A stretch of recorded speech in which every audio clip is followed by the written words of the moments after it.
Hello, everyone. This is a Call to Actions Radio, a new genre in radio, results-based radio. Today is August 9th, 2015, and your hosts are Kimberly Schultz, myself, and Bobby Vaughn Jr., and our guest is Michael Taylor. We are going to be covering many subjects, some which are included in the military-industrial complex, the New World Order, eugenics, artificial intelligence, transhumanism, depopulation, and more. Michael, we've been trying to get together with you for a while, and we're so happy that we finally get to pull this through today. And just want to know basically how long you've been, researching these subjects, and what you hope to accomplish by sharing what we're going to be sharing today. And please go into this little background about, where you grew up and a little bit of a bio, if you will. Right. I've been researching, and I've sort of been becoming more and more aware, I think, since going on nearly 20 years now. I met a lady who was a spiritualist and a counselor, and she started me on the reptilian bloodline train of thought, which led me to David Icke.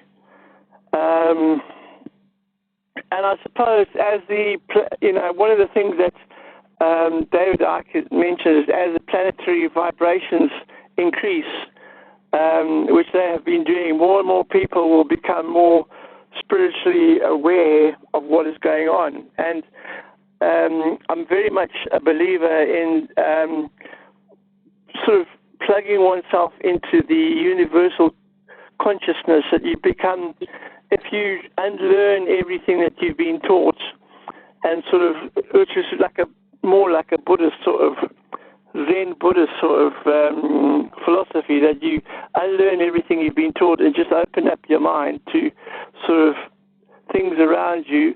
The information will sort of be come pouring in, which for me it has. I was born in Singapore, which was sort of colonial in those days, and then I moved to what used to be called Rhodesia. Again, it was a very colonial sort of upbringing, privileged white people, and sort of the lower, and then the black people were the servants. And then I was conscripted, and I did 3 years military service for the government, and then I eventually, I worked, and then I moved to South Africa, and I was working in South Africa, and eventually I came across to the UK. Just before I left South Africa, I started to become aware of things, and thanks to the internet, I did more and more research. At the moment, I'm very active on Facebook, especially around issues of child abuse, and the royal family, and the elite power structure. I'm also a supporter of the struggle in Palestine, and also I'm an anti-fracking activist, and I also do a lot of research on chemtrailing. And the other thing is I'm anti-vaccine, and I'm well aware of the Bill and Melinda Gates Foundation and their tie into chemtrailing and eugenics, and also the sort of the whole eugenics program of people like Henry Kissinger and company and the elite, which all ties into the Georgia Guidestones. So I do sort of get myself involved with a lot of things, and I try to speak as knowledgeably as I can to certain people who are receptive, in order to sort of help them along and their sort of make them aware of what's going on around them, so that they can then make a plan in their lives and not be herded like sheep into the next cattle truck that comes along, to speak. Well, I have to say thank you, Michael, already for all the work you've done. I think it was just about 2 years ago that we met each other online. Yeah, that's right. And we met each other through our research. We have very similar research interests in exposing evil on this planet, and really what you can, where evil runs most furiously is within kings and queens and the elite. Would you like to go into details on possibly just like a little bit that you know about the Queen royal family and exactly what they're involved in? Right. Yeah. The history of the royal family goes back hundreds and hundreds of years. Basically, they are every single royal family in the Western Hemisphere are all related through blood, especially the German bloodline, or the Saxe-Coburg-Gotha. The Queen's father actually changed their name to Windsor during the First World War, because there was a lot of anti-German sentiment in the UK during the First World War. So they changed their name to Windsor. So Windsor is basically a made-up name.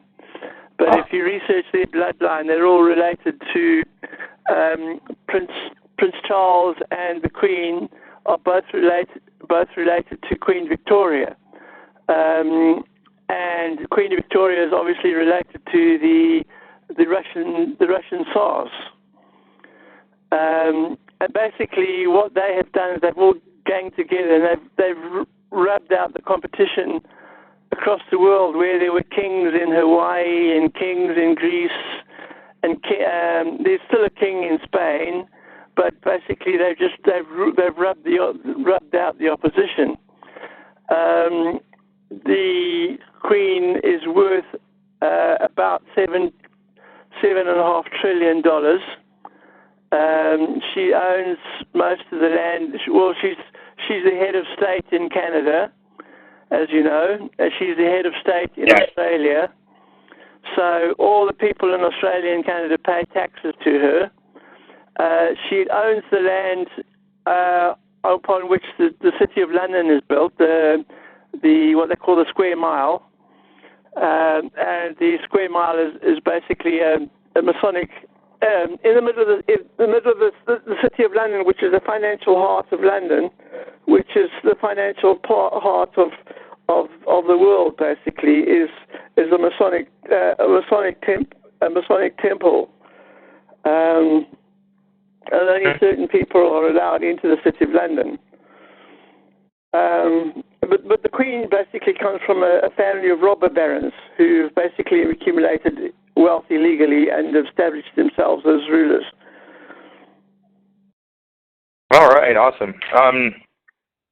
You told me some things that I didn't know about. I did not know they created the name Windsor.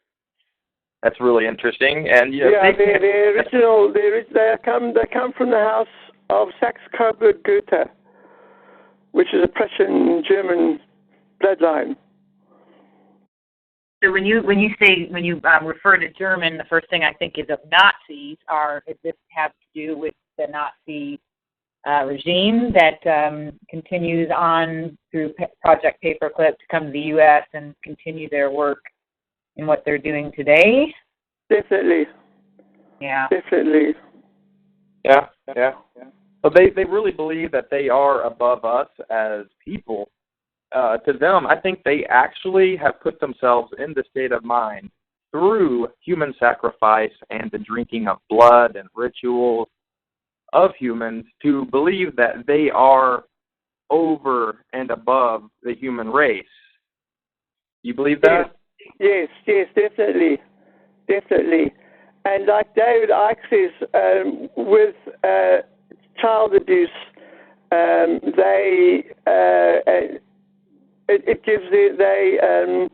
they harvest the energy of the children in order to enable them to stay young.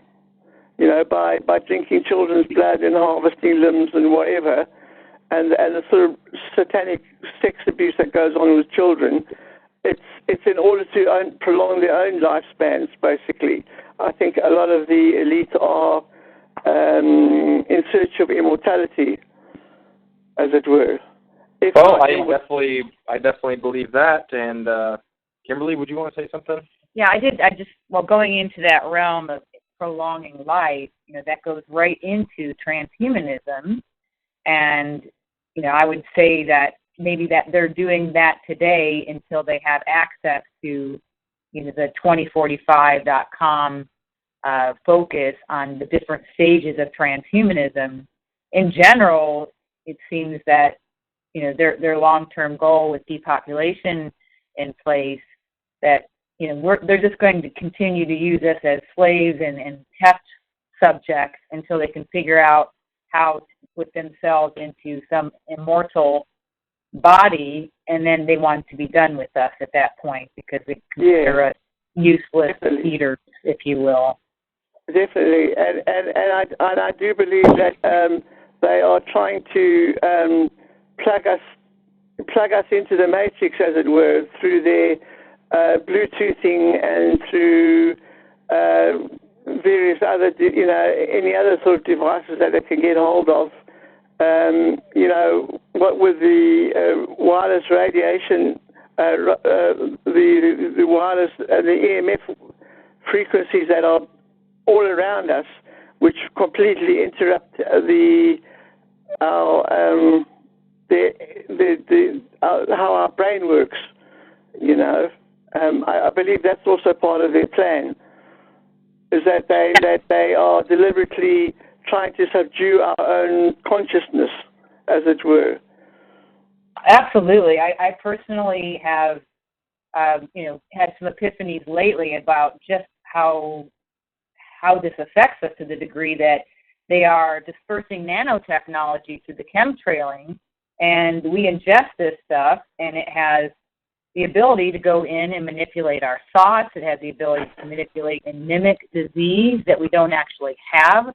I can tell you I've been dealing with this, the name of it that they've called it is Morgellons. Yeah. And I have been dealing with this personally for 8 years and didn't even realize the degree that I've been dealing with it. Wow. Yeah, we had a conference on this, an energy healing conference, to actually help clear this stuff out of our bodies back in June. And while at the conference, I started breaking out with all these lesions.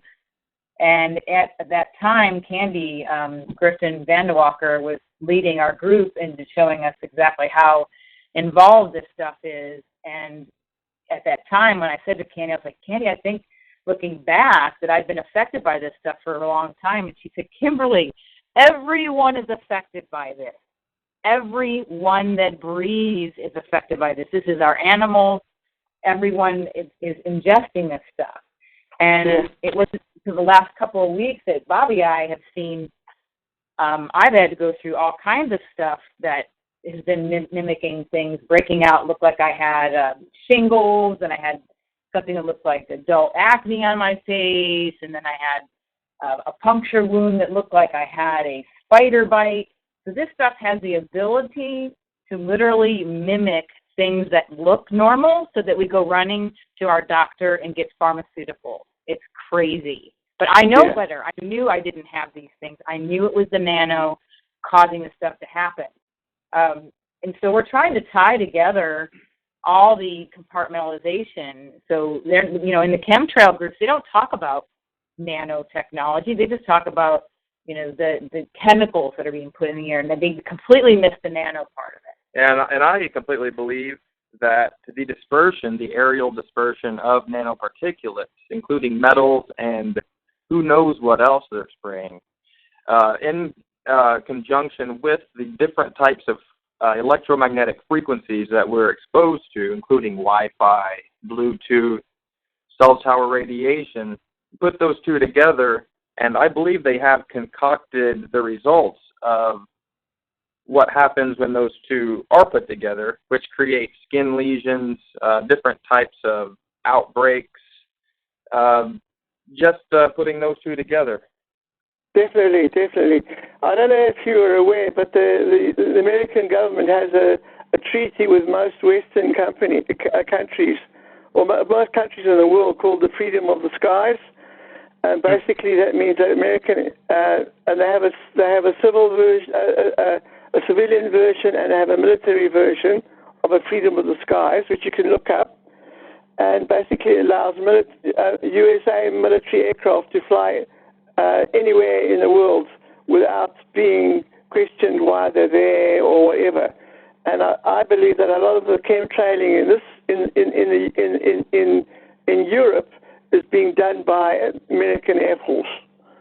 And I would have to. Oh, go on. And also, chemtrails are being added to jet fuel, and some civilian jets are being modified with a spray nozzle that sprays into the exhaust of the jet. So when it flies, it disperses the stuff. You know, the chemtrails are being mixed into the fuel. Yeah. So that you don't get contrails, you get chemtrails because, you know, it's being sprayed. It's in the fuel, so it sort of comes out the plane, and I don't think the pilots have any idea or control over, you know, what's going on in that regard. So, yeah. So there's definitely biowarfare going on. There's a war on our bodies, and there's a war on our minds. Yes, there is, and how we choose to fight this battle will decide how we win it, because I believe we, as the true light forces on this planet, the good individuals, have already won this. We're just definitely. I believe the curtain is coming. The curtain is parting, and the elite realizing that the game is up. Oh yeah. I think that they have advanced the end game by at least 10 or 15 years. They're on their last thread. And have you heard of the Royal Society? They have a paper that they wrote, governance. The governance of geoengineering. They have a whole paper on that. I could share that with you. But what I'm trying to say is, do you believe that the royal family, or the ones you can call the elite, are dispersing things to control the population, including things to create, let's just say, homosexuality or different things that would prevent the spread of more of us? I don't think the royal family are directly involved with that, but I do think that they are part of the cabal that is orchestrating it, put it that way, because, you know, as you know, these elite people, they get other people to do their dirty work, you know? Yeah. Yeah. And I still think that David Icke is correct, is that the ultimate evil that is controlling this planet is actually not of this planet, if you know what I'm saying. Yeah. I believe that totally.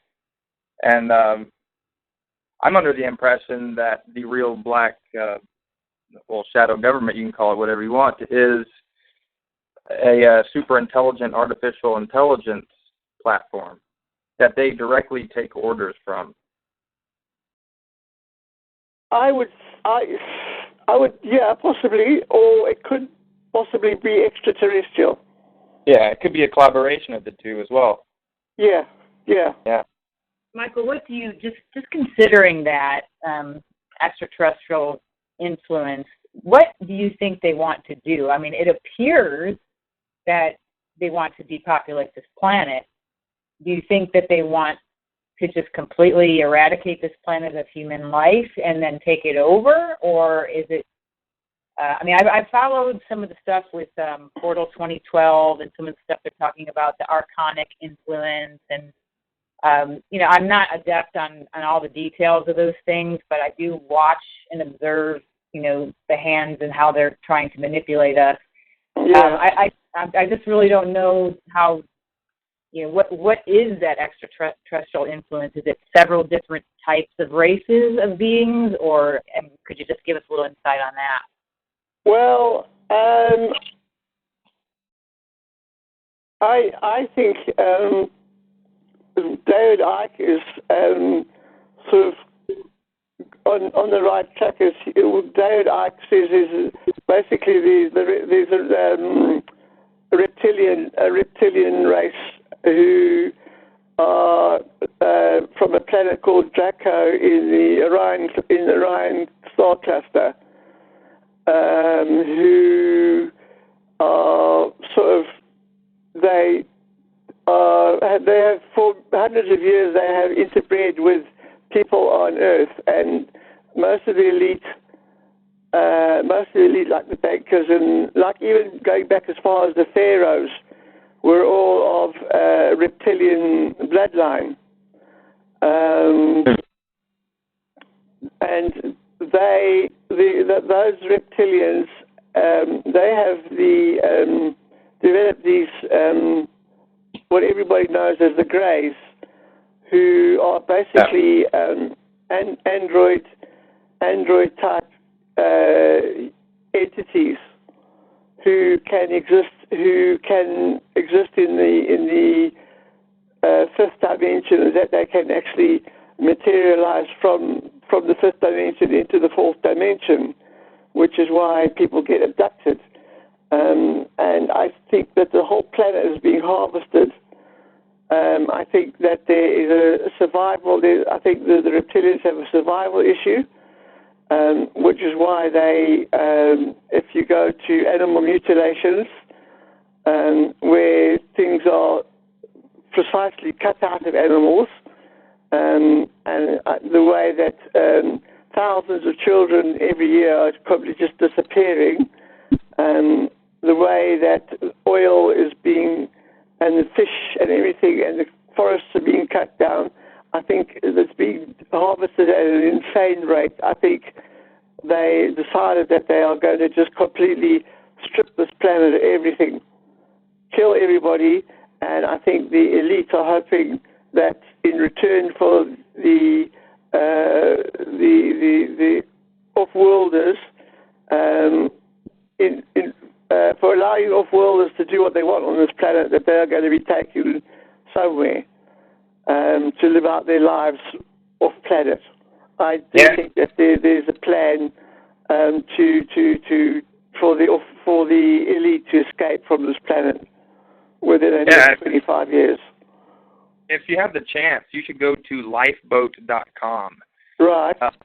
Their plans are actually to create space stations, arcs, if you will, to preserve certain bloodlines on this planet in case something happens where they can no longer live here anymore. Right.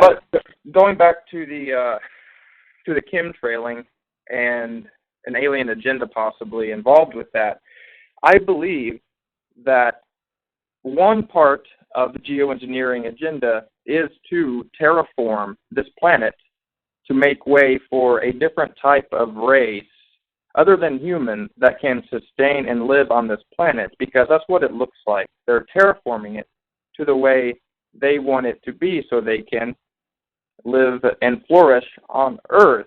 At that point, it is not Earth anymore. It's not ours. It's not ours as humans. No, you're 100% right there. You're 100% right there. You know, I think this whole thing of aluminiumizing the soil and Monsanto growing aluminium-resistant crops is closely tied in. Yeah, I think you may be onto something there. Putting all these pieces together. You also got the fact that they built this $1 billion seed vault in Sweden, or Norway or somewhere, called the Doomsday Vault, where they have every single species of heirloom seeds stored away. Now, why would they do that? And do people actually think that those heirloom seeds are being stored for distribution to the population? No, I don't think so. I believe that vaults may actually be a type of ark. For the elite? Yes, that can actually take off out of this planet. Yeah, I believe that. And they're storing heirloom seeds. When I hear the word seed, and I put the pieces together with who's actually storing the seeds, what other type of seeds are they storing? Are they storing indigenous seeds, say different types of native sperm from different tribes, all kinds of different types of individuals on this earth or right DNA? Now? Yes, as a seed, I believe that is being stored at that vault as well. I wouldn't put it past them, seeing as it's a heavily guarded military installation. You know, you can't say, "Oh, can I have a tour of the siege vault?" They just don't do that, do they? No school trips to the siege vault. You know what I'm saying? Yeah. Well, and that kind of leads into another conversation about cloning. You know, I wonder today, just seeing how manipulated our leaders are. I mean, are they human, or are they so mind controlled they can't see that they're choosing? I mean, it looks like they're choosing. How can you sleep at night when you choose to be part of a global depopulation program? We've been involved with Kevin Galloway for several years now, and he is exposing the fluoridation. He's over in Spain right now, sharing with the doctors exactly what's going on between the fluoridation, the GMO in the food, the nano in our air, and all these things together are definitely taking havoc. It's sterilizing people with the fluoride, and they don't even know it's in their water, and it calcifies their pineal glands, but then they can't even think for themselves. No, they don't. You see, they don't want them to think for themselves. Yeah, and that's why we have a constant distraction with televisions and video games, and we don't personally have a television. It is a distraction to me. It's why would someone can't go out and live their own life and enjoy time outside and being stuck inside of a box, watching a box of fake lives? It's not, reality shows are not even reality. It's all completely cooked up. So we got people who can't think for themselves and are on a constant steady diet of television being, it's basically propaganda. And the whole point in what we bring this up is not to point fingers at people that are doing this stuff, but in hopes that we can inspire them. Let's just go back to the basics. Let's try to eat organic food. Let's try to get some water that's has does not have fluoride in it. Let's buy products that have come from glass and not plastic. And think for yourself. Shut off the electronics. Shut off the Wi-Fi at night. And definitely, I wanted to bring it back to the cloning, so we're going to cover that. But we try to give people solutions, so we don't just talk about how broken things are, but really focus on solutions. And we'll come back to that again towards the end of the show. But Bobby did definitely want to jump into the cloning issue. I know he's found 2 databases that, it's not just we're talking about the possibility. These are databases that show you it's going on. Oh, whole human genomes being completely taken apart, dissected, and each part of the human genome, each little strand, being a possibility as a product on a market to be sold, to be cloned in laboratories for the sole purpose of creating custom-made individuals. 100%, 100% agree with you. Yeah. Okay. And now that we're talking about this, would you want to go into the realm of cloning and possibly mainstream media, including musicians, politicians, Is there anything you'd like to say on that? I think a lot of the elites are definitely into cloning. I think a lot of them are trying to build up their own little dynasties, as it were, especially in the Hollywood elite. They're all busy trying to build up their own little dynasties. I wouldn't be surprised if Arnold Schwarzenegger and company have already got their DNA stored away somewhere, so when they pop off, they will be able to reclone themselves. I heard of somebody who had a whole brain transplant, or was preparing to have a whole brain transplant, having his brain transplanted into somebody else's body, which sounds like very Frankenstein, but apparently that's what they are now thinking about.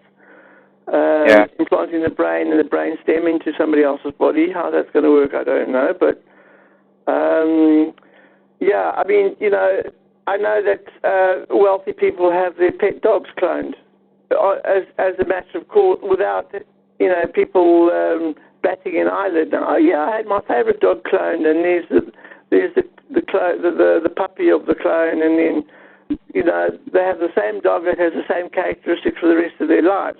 So that dog basically has immortality as long as the owner is still alive, as it were, because they just keep reducing the same version of the dog that they all know and love, So human cloning, I would not be surprised at all.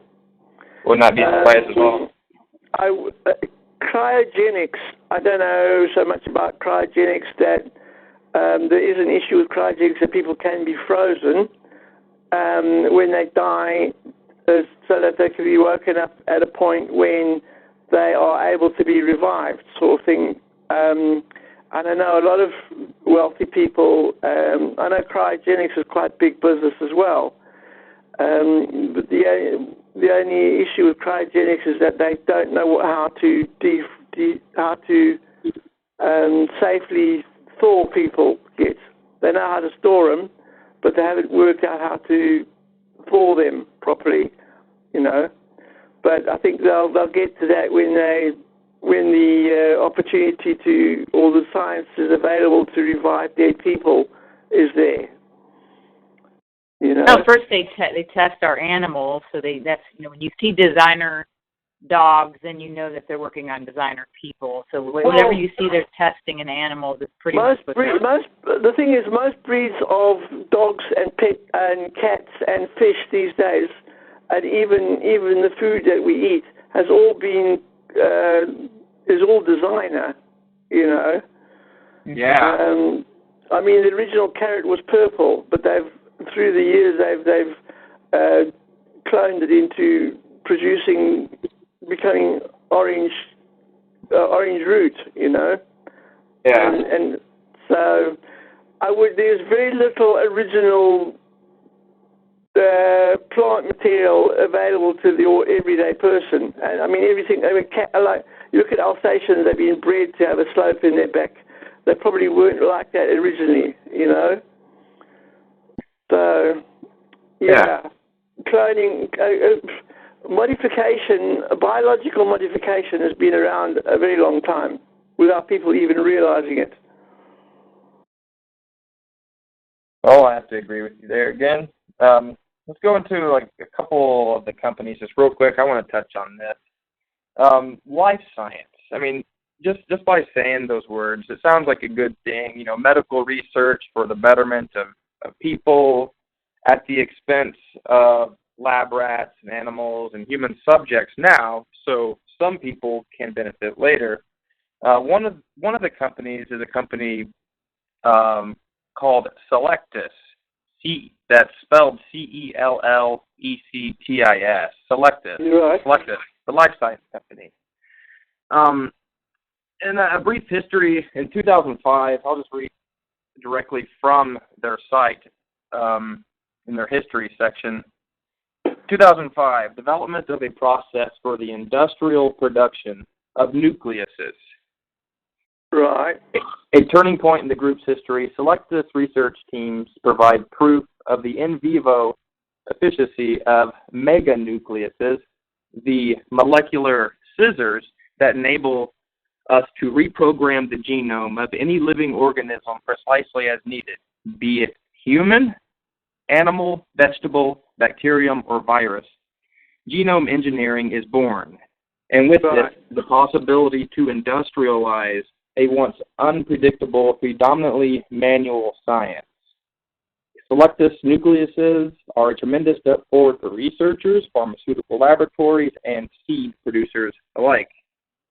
So with these molecular scissors, they're able to reprogram any genome that they want, and they openly admit that humans are on their menu.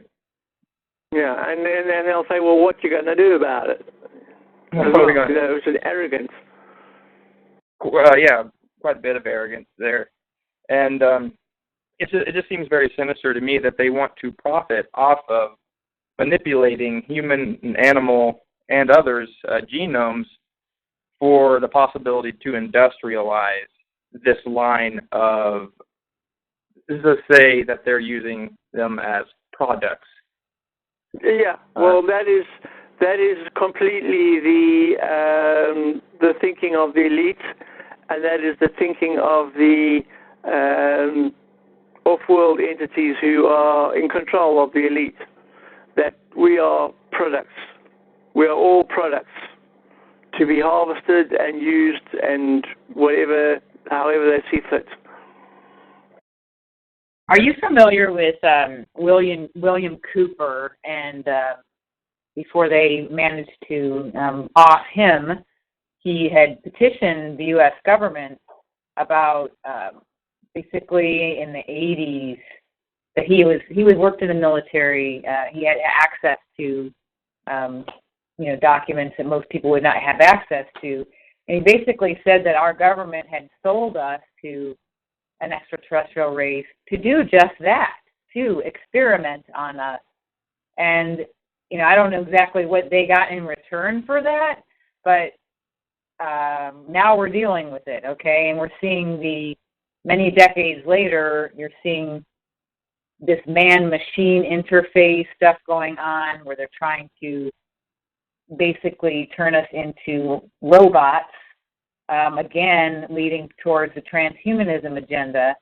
I don't know exactly where this whole thing started, but we start looking at what they want to do with downloading a consciousness, and this is where I always come back to exactly, we are not just our consciousness. We are a soul in a human form, but we are not just human. We are a soul that's inside of this body.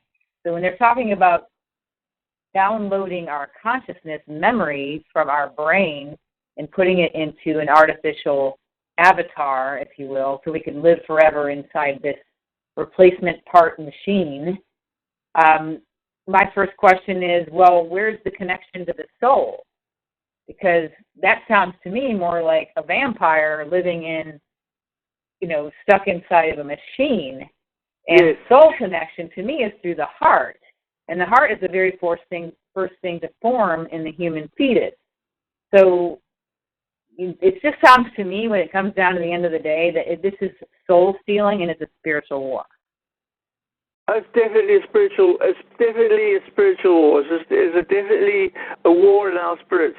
Definitely, and and if you can see that the people who are the elite have no soul. Otherwise, they wouldn't do the things that they do. I'm seeing this more and more now, especially in America, where the amount of police brutality that goes on, and that a lot of the police don't seem to have a consciousness. They would do things that a lot of people would be horrified to even contemplate doing. And I don't know how this battle for our soul or control of people's souls ties into the shooter incidents, or whether those people are part of the manipulation process, as in sort of Manchurian candidates, mind control people to create diversions. I agree with you. It's very possible that they are being used as Manchurian candidates. As we see, the police have been militarized more and more over the years, decade after decade. They become more soldier-like, and more zombified. Yeah. I agree. I mean, they may be remote controlled out there, and that may be why they're doing this type of stuff. I believe they may be implementing certain experiments and experimental suits and weaponry and/or other things with the police as guinea pigs before they implement these things on certain soldiers like special forces. But outside of the police brutality realm, and into just the police and soldier realm, how it ties in with cyborgs, there is a document that I was able to come across and print out. It's a strategy research project. It's entitled The Soldier Cyborg Transformation, a framework for analysis of social and ethical issues of future warfare. This was made by the U.S. Army War College at the Carlisle Barracks, written by Lieutenant Colonel Donald A. Gagliano from the United States Army. So this is a legit document. Right. Yeah, it was written in 1998. But so let me give you a little piece from here. In the preface, let me read this to you. This paper is written as a part of the Army After Next program. I'll repeat that in case anyone wants to do some research on this. The Army After Next program at the United States Army War College. It represents an integration of my personal experience, expertise, and research on the soldier-cyborg phenomenon and the effect of cyborgization on warfare in the time frame of, and here's the time frame, of the Army After Next, 2025 to 2030 AD. Army After Next, 2025 to 2030. The Soldier Cyborg Transformation. Let's take the date, 2025, 2030, and go over to another cyborg agenda, 2025, 2030, and the 2045 initiatives, the Avatar project milestones. You're aware of that, right? 2045 avatars. Yeah. From 2000, just go from Avatar B to Avatar C. Avatar B is 2020 to 2025, an avatar in which a human brain is transplanted at the end of one's life. And then Avatar C, from 2030 to 2035, an avatar with an artificial brain in which a human personality is transferred at the end of one's life. The individuals, the elite, are using projects like this to keep themselves immortal to carry on their true vampiric life.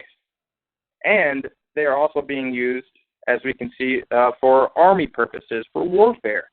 As we can see from the Army After Next programs from 2025 to 2030. These are just milestones of a very malevolent, I will consider, worldwide threat on this planet. Well, you would be interested to know that they were using children as super soldiers back in far back as the Vietnam War. If you look up Project Monarch, and Project and obviously which was to deal with children with supernatural abilities who they used in Project Looking Glass and Project Bluebeam, which was all part of the Montauk Project. Yeah. Okay. I was not aware that the child super soldiers went back to Vietnam. There's a guy called Finian O'Brien. He was on Project He was interviewed on Project Camelot, and he goes into that a lot. Yeah, I like Project Camelot. Yeah. Thanks for that piece of information. how do you think they would identify these children to be put into these projects? Pardon? How do you think they would identify what children had those abilities to pull them into those projects? I think they would take really bright children out of school. I think they would find the schools would say, well, this child is really bright. This child is, and they would be referred by. They would have told the schools to refer them and say, right, we'll take you to a special place to teach you stuff, and they would be taken over by the NSA and used that way. I think. I am damn sure that the schools are being monitored by the NSA. I believe that as well. As you can see, antennas being installed at schools and things like that. And sort of targeting individuals with special capabilities, which all goes into this, ties in with Hollywood's and the X-Men sort of movies, that there is definitely something. Hollywood always drops little hints about what's really going on. That's what I believe anyway. I believe a lot that's of what true. you see in Hollywood is actually, some of it is true. Well, and then you talk about the programming with Disney. And Disney, they have 666 in their whole in their name. You can see the 6 is written into it. And Disney was hanging out with Nazis back in the day when they were bringing them over through Project Paperclip. So the conditioning of our children's minds is started very young. Yes. Yeah. I think Disney is more of a mind programming system, definitely to get children to think in a certain way. And that Disney is busy sexualizing children at an early age, and there's this sort of this agenda to sexualize children really early, and now they're telling them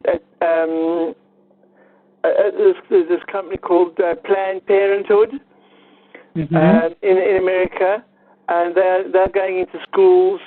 And they're telling 14-year-olds that books like 50 Shades of Grey is okay, and that they can practice bondage on their partners at the age of 14 and 15, There was an undercover video where there was a lady from the Planned Parenthood who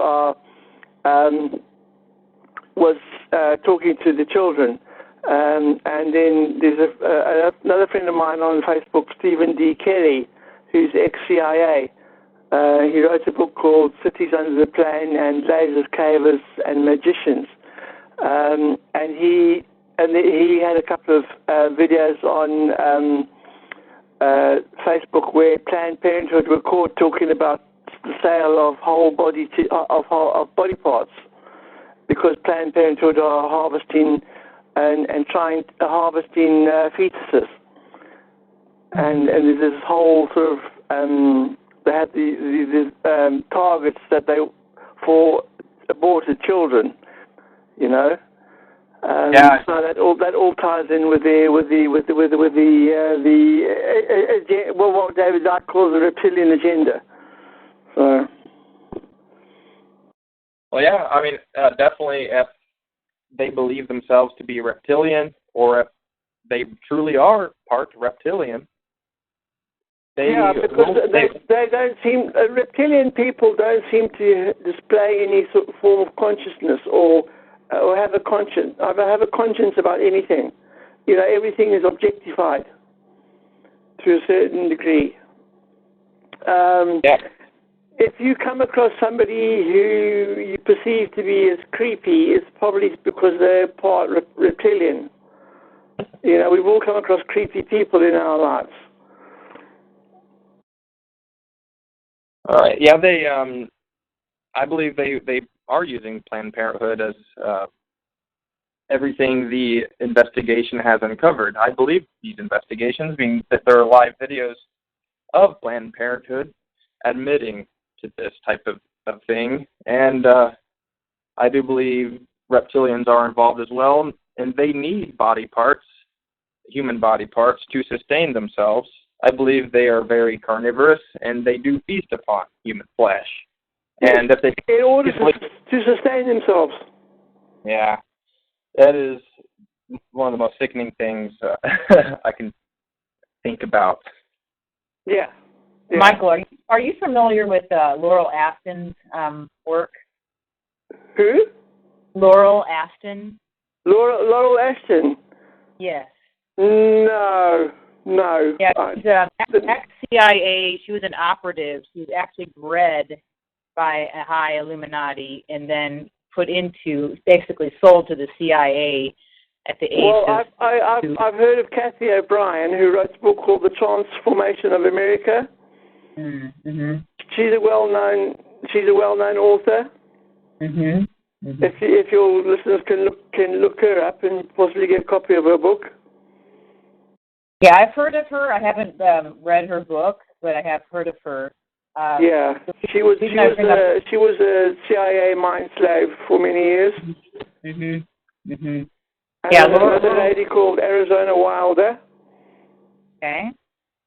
Who I saw was interviewed by David Icke. That's where I came across her. So those are two people who were definitely mind controlled by the CIA for their abilities for whatever reason. Yeah, but definitely. Yeah, we have many examples that this exists and that they're taking people who have abilities and then obviously taking those abilities and trying to use them for bad things or whatever it is. I remember seeing the movie, what was it, where they were using these precogs to see the future and to possibly change the future. When I saw that technology, I just kind of you said how Hollywood will drop hints. I kind of, shuddered. I'm like, I know they have this technology to be able to look into the future and to potentially change the future or change a timeline according to what they know. And I believe that was what Project Looking Glass was all about. But I don't think they can see out in the future now like they could in the past. Do you know anything more about that? Possibly. I think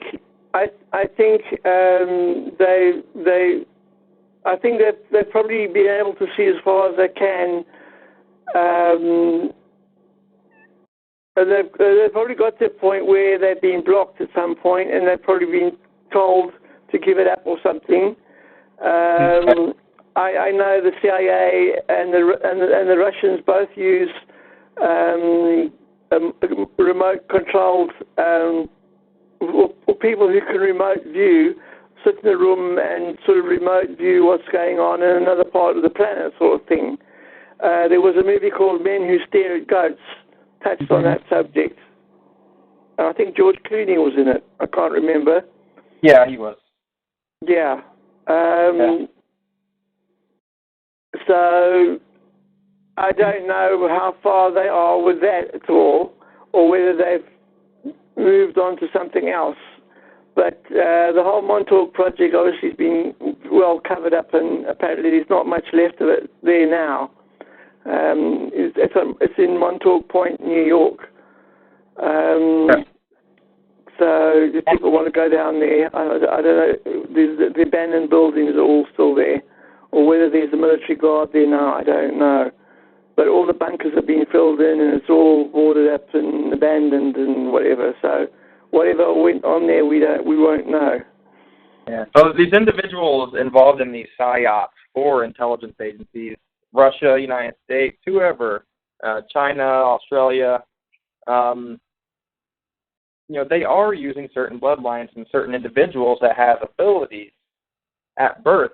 And of course, we know we're monitored at birth. We're given a number, a barcode, and we're monitored throughout our life by the medical industry. And certain individuals that display certain characteristics that military intelligence, military-industrial complexes, believe they could use certain individuals for, they will obtain, if they can, these individuals, just like you said, from schools, from wherever, institutions, clubs, say after-school programs, different things. And,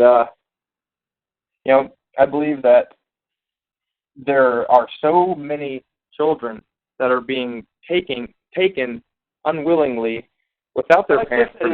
Definitely. And being used for their characteristics and their genes. So the world corporate entity can profit and use individuals like this for warfare purposes, whether it be psyops or super soldier experiments. But it's definitely a deep rabbit hole that deserves some nailing. But anyways, I wanted to go into how these individuals within very, very deep military-industrial complex operations would travel throughout this planet to meet their status quo or agenda. As you and I have both seen and pulled, Rand created a very high-speed transit system, actually wrote the paper for it in August 1972, where at certain parts of a continent, these tunnels for the very high-speed maglev transporters would be up to 500 miles beneath the surface. Yes. And what kind of things could they transport? And the first thing that comes to mind is, why would they want to transport something so quickly? It would have to be really important to them. I believe they are using these underground maglev shuttles for human trafficking on a grand scale and drug trafficking. But the most important thing to address here is a human rights issue, which is the human trafficking, transportation, exploitation that's taking place literally beneath our feet. Definitely. There is a gentleman who was also murdered called Steve Schneider. You can look him up on YouTube. Bill Schneider? Steve Schneider, Steve. Okay.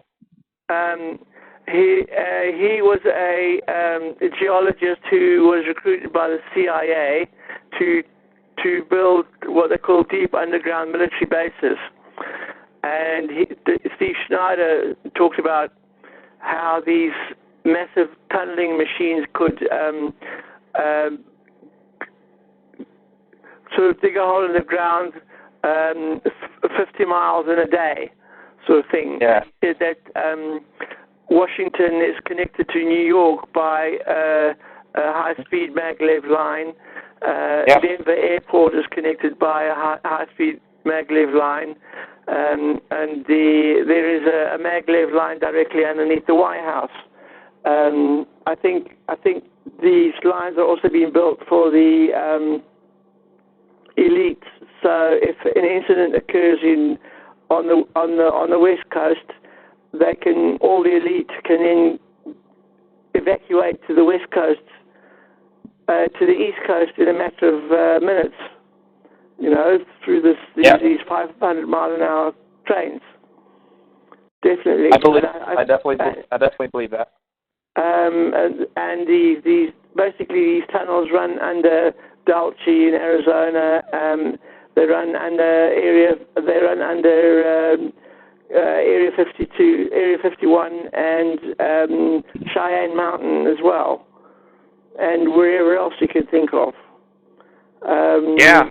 Yeah. So, I assume you've seen the map. Yes, right? I have. Yes. Yeah. Well, I'm sitting here. I'm comparing the map of the underground facilities and tunnel system compared to Rand's in their document. Their layout of the different lines that would extend across the United States using the tube shuttles. And I believe they are definitely connected. I mean, first of all, we have documented proof from Rand that they were going to do this. And when Rand wants something, they usually get it. They're just a huge corporation. From the black budget. Yep. Oh, yeah. So I think it's very important to put these two pieces together with, the connecting of, Dulce, Area 51, all of these in correlation with the RAND Corporation and their documented layout. Yeah. And also that as far back as 1962, they'd already started talking about bases underneath the seafloor, where there were old salt mines and things that they converted into bases. So I would think that they've also built themselves bases underneath the sea that we're not aware of. Well, I believe that. There is also documented proof of that too. So I'm really glad that you brought that point up. Yeah. Yeah, I have a document actually right here in front of me. It's called Manned Undersea Structures, written by the U.S. Naval Ordnance Test Station in October 1966. Right. Would you care if I just read the abstract? No, not at all. All right. Well, this is U.S. Naval Ordnance Test Station Research Department, and it lays out exactly what they're doing. There are black and white photos in the document. Everything shows how they drill underneath the sea floor and create bases that are completely remote.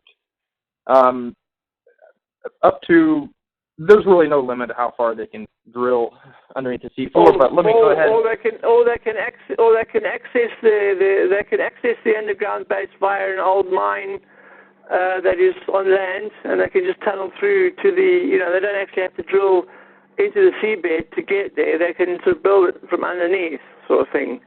You're very correct.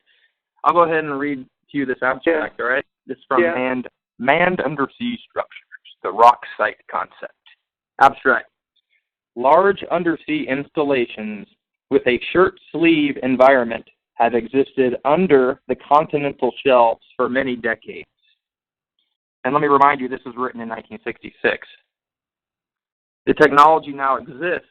So what? Yeah. So that's nearly, what's it, 50 years ago, 60 years ago? And they were admitting that they've had these undersea installations with shirt sleeve environment, pretty much being branches of the main hub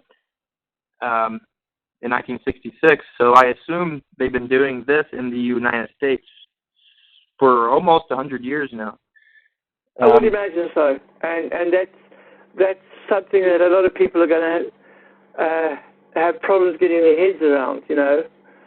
Yeah. It's very difficult to go to a social gathering and bring up a subject like this, because they will just look at you like you've either gone mad or they just, they just can't understand what you're saying. It's like you're from another planet. Yeah, at that point, those people have a very large case of selective hearing, and it has a lot to do with how they've been engineered. But there are many good people out here exposing this stuff. Oh, definitely. And I think our number is growing. Oh, yeah, exponentially, dude.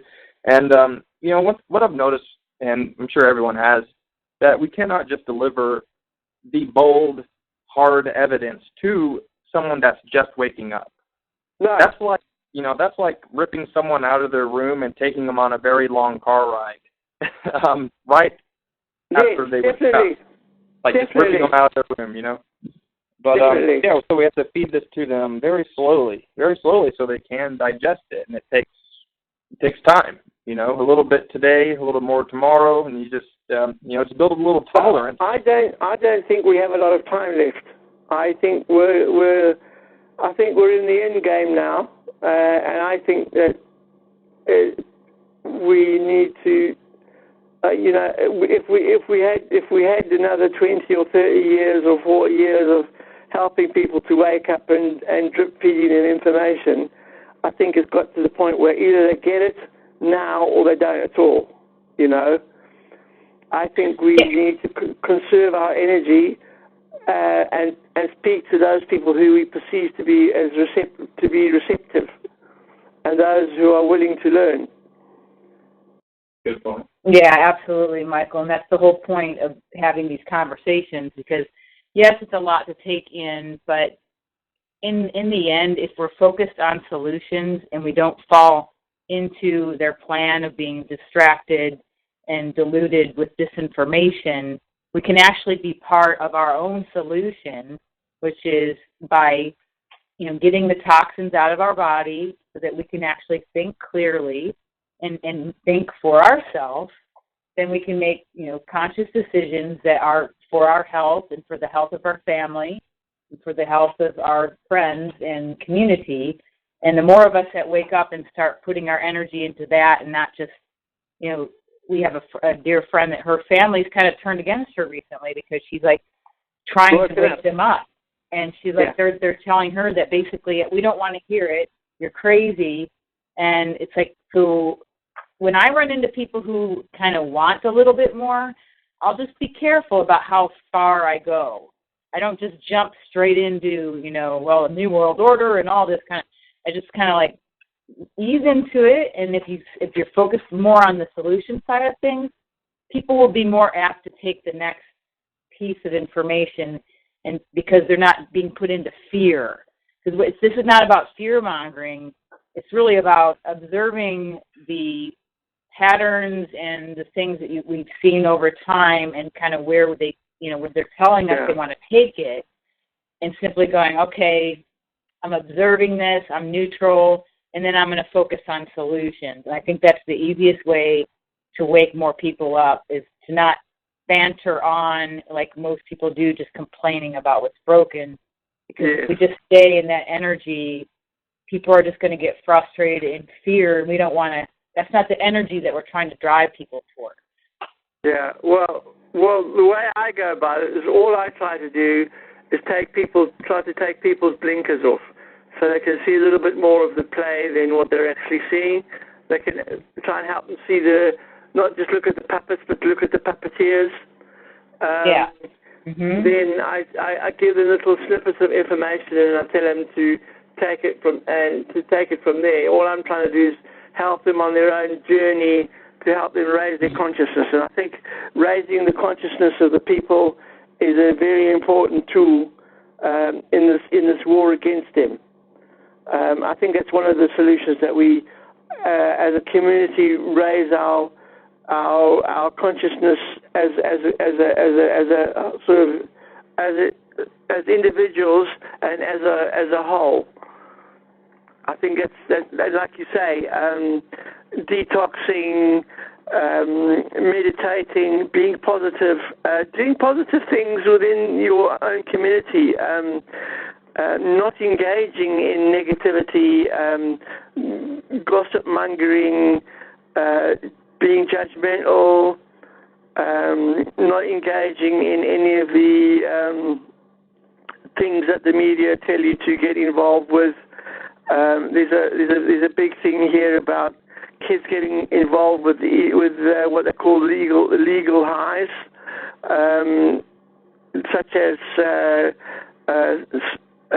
especially now it's very popular for kids to go around with canisters of nitrous oxide, which is laughing gas, which gives you a legal high, but apparently it causes a lot of brain damage. And to try and just, I think, to go out every day and to act in a positive way is one step that we can, is one of the solutions that we have against these people, is that we can dismantle their system by being positive towards each other. Absolutely. That's one of the areas in our website that we have is called Raise Your Frequency.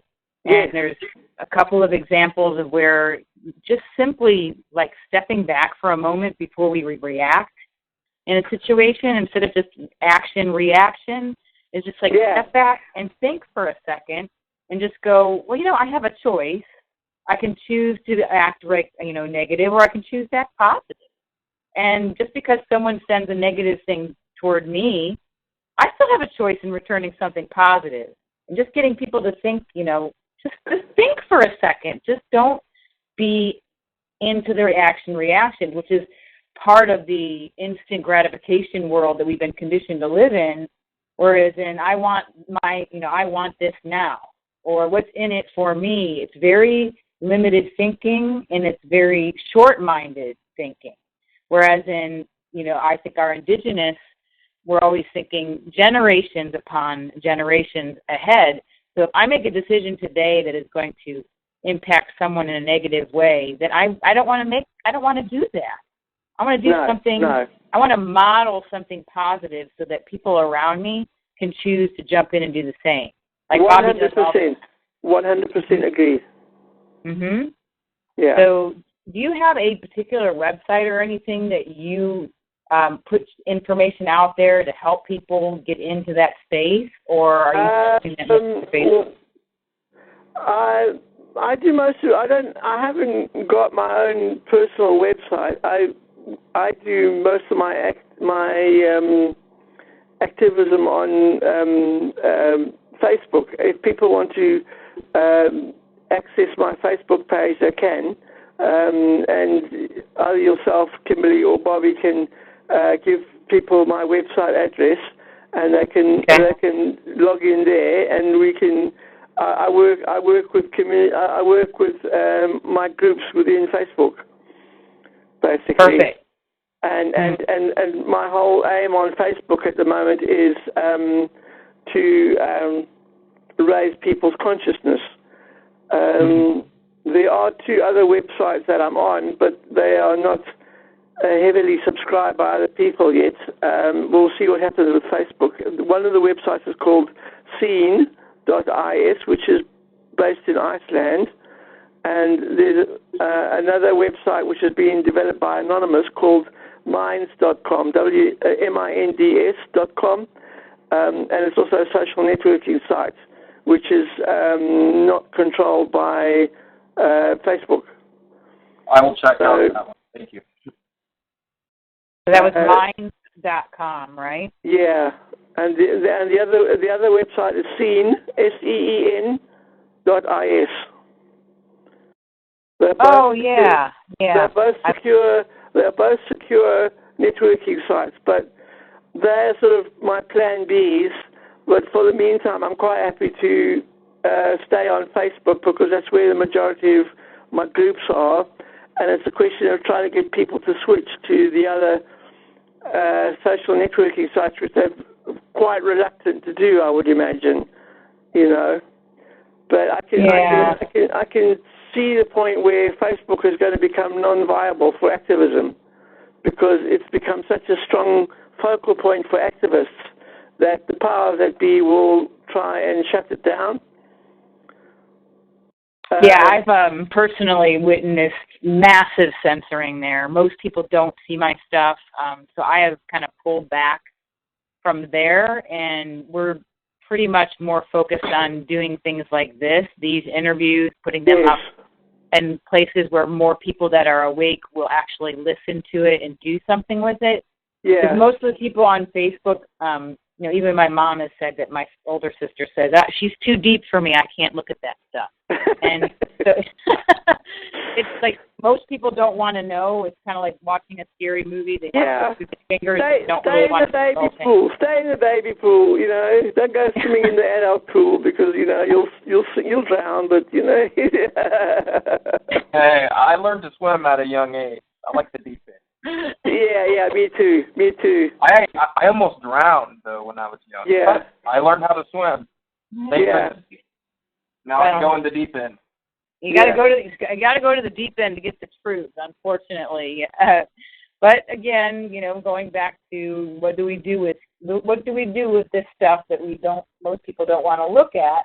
Well, you can't fix something if you don't look at what's broken, and so the point of us having these conversations is simply to put it out there that there are things going on in this world that are under the surface that you're never going to see in mainstream media for a reason because they're censored, and they're not going to tell you what their agendas are, and they're usually working 2 to 3 decades in advance.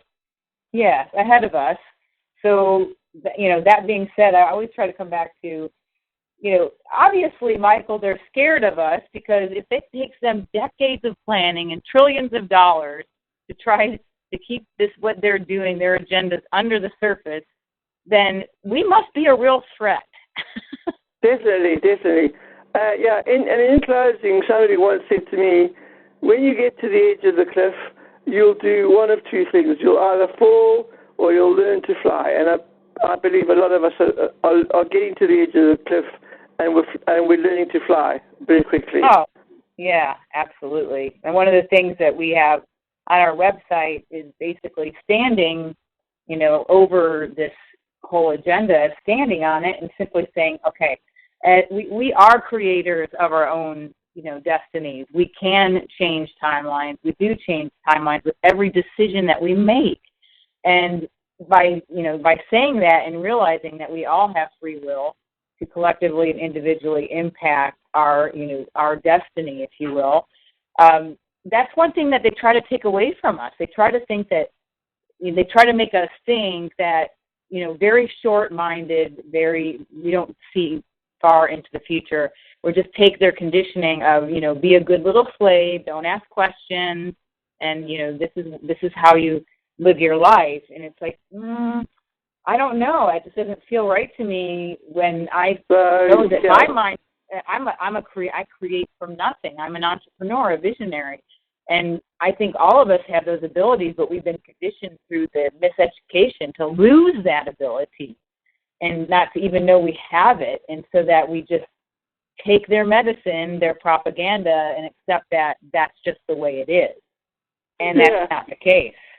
Yeah. I mean, if you look at the ancient Egyptian civilizations and the ancient Roman civilizations and the Babylonians and the Greeks and the Aztecs and the Celts, you can see what we are capable of spiritually and creatively. And I think all that has been deliberately been destroyed. Mm-hmm. Definitely. Well, and how do we know what true history is? I mean, if they're writing our textbooks, our history books, to tell us what history is, and I know that history is false, that they're creating this false history to continue to condition us not to question anything. Yeah. And I even had a year or so ago, I had this thought that, because biblically they talked about, whether this was the reality or not, that people lived for like 900 years. And if they have shortened our lifespans to the point that we can't see history repeat itself, no wonder they can condition us and write our history. Because we're not around long enough to observe history repeating itself and, change the course of history if, required. And I think that's why they attacked our indigenous, who saw for generations upon generations, were very connected to their spiritual roots and with nature, and would not make choices that would harm nature, harm nature as in Earth, or harm any of our children as in us or the animals. Like the Native Americans, the Native Australians, the Aborigines. Mm-hmm. Yeah. Mm-hmm. I think that's why they were attacked, because those abilities were a threat to the current system, which wants us to have very little information on what's being delegated towards the disinformation through our education, the deliberate dumbing down of America. I mean, I know that, I think I've read the book, but I know enough about it to say, yes. Common core. Yes, exactly. But more and more parents I'm seeing, especially here in Southern California, there's a very big increase in homeschooling, where parents are beginning to take the real education into their own home. Well, good for them. Yeah. It's a good sign that parents are waking up and realizing that there is something wrong, and that they need to take their children's welfare into their own hands and out of the public education. Yeah, well, it takes the British people a while to catch up with America, but California is especially in California, people are more sort of enlightened than the rest of because, I mean, California, the original hippies, aren't they? So they're always a lot of new age sort of not New Age, but free-thinking people who live in California, you know. Yeah, it's one of the reasons why we continue to live here, because it's hard to reach an audience that's closed-minded. As you like New Yorkers. Yeah. I do have some New York friends that are very awake, but in general, there's certain pockets of the United States. Resistance. Yeah. Pockets, yeah. They're called pockets. Yeah. I have a pocket inside of my pocket. Yeah, I mean you do. What was that quote? When governments become so corrupt, I forgot what it is. Pretty much what I'm saying is resistance is necessary nowadays. Yeah, well, in the resistance is futile, as they would say in the Star Wars. No, resistance is the only option. It is the only option. Oh, I would like to make a shirt that says that. I like that. We resist the conditioning, we resist the poisoning, and we resist all of those things that you throw at us, because we have the ability to do exactly that, overthrow it, dismantle it, and show people a new way of doing things, and that is not a world order. Yeah, good for us. Exactly. Yeah. Anyway, guys, it's been fantastic talking to you. Mm-hmm. You too. Much love to both of you. Thank you so much for having me on the show, and I'd be happy to do a chat at any time in the future. Yeah, right, I'd like Michael. to do another show with you, because it seems Fantastic. like us three are on the same wavelength. And it's Absolutely. been very High frequency wavelength, that is. It's been very awesome to finally talk to you. All right, Michael, we're gonna share the 2 Facebook pages and also the other groups that you mentioned, Scene.is and Minds.com. So that'll all be up with this. We'll have a presentation where you can see what we're talking about while we're talking about it. And as soon as we have that put up, we'll have a link to you, and you can start sharing it with your groups as well. Fantastic. All right. Thank you so much, guys. And you guys have a great evening, and all the best for the week ahead. And thank you so much for having me on your show. Thank Very you, welcome. Michael. Thank you for staying resistant. You're welcome. God bless you, everyone, and good day. Good day. Good night, guys. Bye. Hey, Michael. Thank you.